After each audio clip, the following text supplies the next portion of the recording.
forward from the spirit world here. Thank you so much for that. Oh, thank you so much. You take care. Thank you. I love that. She tried to help me out. She tried to throw me a bone, but hey ho. So I'm very much aware of what feels to me a husband stepping forward from the spirit world here. And I know the moment that I connected with him, he talks about the hope that he had more time. So I know that things took a turn for the worst with him very quick. I feel his passing may have been sudden as I'm connecting here because I don't feel we were prepared for his passing as I connect here with him. He's not an old man, and we'll not get into age, but I certainly feel maybe in his 50s. But I know that he still should have had a lot of time to go through life, is sort of what I want to say here. Very handy around the garden and outdoors. I feel like he enjoyed, carrying up the logs maybe for the fire, or, mowing the lawn and tidying up. Like, I feel very outdoorsy with him. He had a love for being in the yard and the garden, is sort of what I want to say here. Um, I'm going to say Bob for some reason. I feel like I want to say Bob because I keep hearing Bob being mentioned as I connect with him. Thank you very much. Well, we have Jeanette, whose hand went right up right away. Hi, Jeanette. Hi. Hey, Jeanette, do you understand the name Bob? Yes, this is my husband, Your Robert. husband. Okay, sweetie. And would I be right to say, and again, I don't mean this in a crazy way, but would I be right to say his passing was unexpected or quick? Yes, he died of a heart Yeah. attack in my arms. Okay.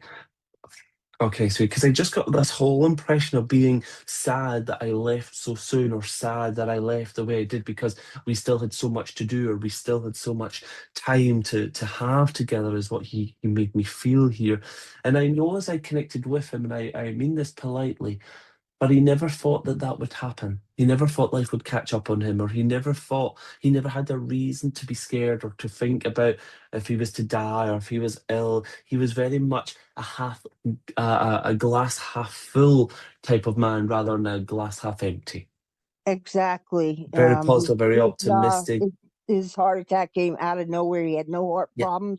He was that's what I feel. There was athletic. no reason for it. There was no reason for us to worry or be concerned or anything, is what he makes me feel, you see. Do you still wear his wedding ring? Yes. Yes, because he's telling me to say that you and him are always still going to be connected because she still wears my ring, he tells me. And I know that when I talk about being in the garden or the yard and being outdoors, like, I feel, he didn't really care if it was cold, if it was wet, if it's sunny. He just loved he just loved the fresh air. I know that sounds weird, but he just loved the fresh air. He loved being outside. Yes. And I know as he connects you with me, there's something to do with, did he at any point ever try to get like a log or a piece of wood and try to polish it up and try to carve something on it, like your name or anything? So I feel like I want to do something like a little hobby or something like a craft and make something for you. No, but his cousin did. Oh, because I keep seeing this thing of wood being polished and maybe varnished or something, and then something being Oh, engraved on okay. it. Like refinishing furniture? Yes, Okay. but like a hobby, if you want to say, for a better word, Yeah. not obviously professional or thinking that he's great. But that's what he keeps bringing to my attention here. And it's very interesting because would I be correct to say that you live in an up and downstairs house? No, it's like a ranch. So, We used well, to live in upstairs, downstairs house. okay, well, I have to tell you what I see, okay, and then we can see what we do with it. But is there anything to do with you thinking that you can hear boots or hear him walking on hardwood flooring? Because I Yes, feel as if, like, being able to, maybe you think you can hear him going upstairs or something, because I felt like I wanted to talk about like being exactly. able to hear the tapping. I felt it was like walking up and downstairs. Obviously, that's Hmm. not the case, but he just keeps trying to say to me, tell her it is me that she hears. It is me that she hears. And I know if it wasn't his when yous were together, then maybe in his younger years, but I know there's a dog called Rocky with him. Okay, so I have to say that in the spirit world, there's also dogs with him, but I kept hearing the name Rocky that I feel would be significant. It did come in No. when you mentioned the cousin, so I'm just going to say maybe it could connect to the cousin, but could you ask for me?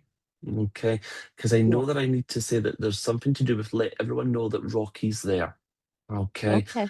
so I have to say, and it feels more like a Labrador or something. It's not like a I don't know what. Never mind. It's like a Labrador, is Border what I Collie? need to say.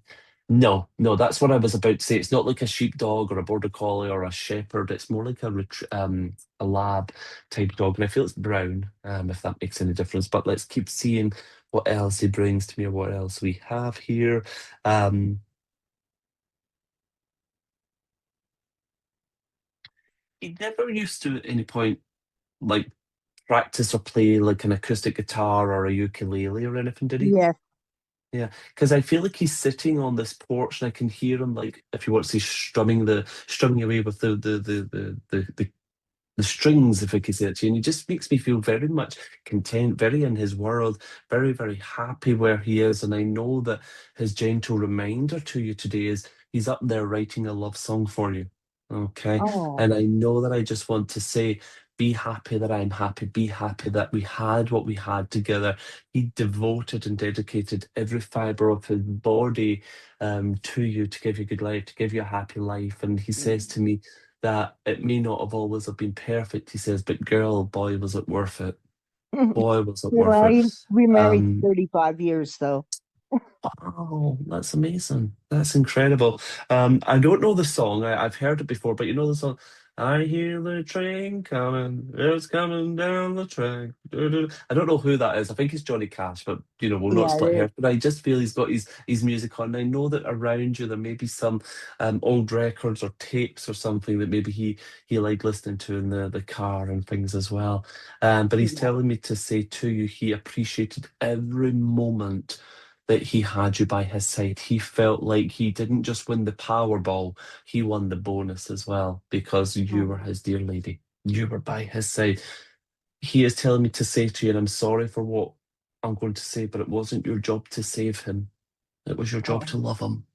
He says, and you've all done right. that tremendously, Thank tremendously. you. But I feel that's something that maybe bothered you of not being able to save him or not being able to help him. But he's telling me Yeah, to say I that still wasn't can't your job. accept his death, and it's almost 10 years. Listen, listen, look at the life you guys had. How on earth could you accept that, Sweetie? Wake up, be realistic. There's nothing on earth that you can change or fix or come to terms with. You didn't just lose your the love of your life, you lost your best friend, your husband, your Exactly. nemesis. So please don't beat yourself up for not being able to get over that. There's a true saying that grief is the price we pay for love, and that's something that you and him certainly had. So stop being so hard on yourself, girl. Just be grateful that you've had what you've had together. That's the most important thing. Okay, thank you so much. You are so welcome. Thank you so much for joining us, and thank you for allowing me to share that moment with your beautiful Bob. Sandra, I will hand back to you, my darling.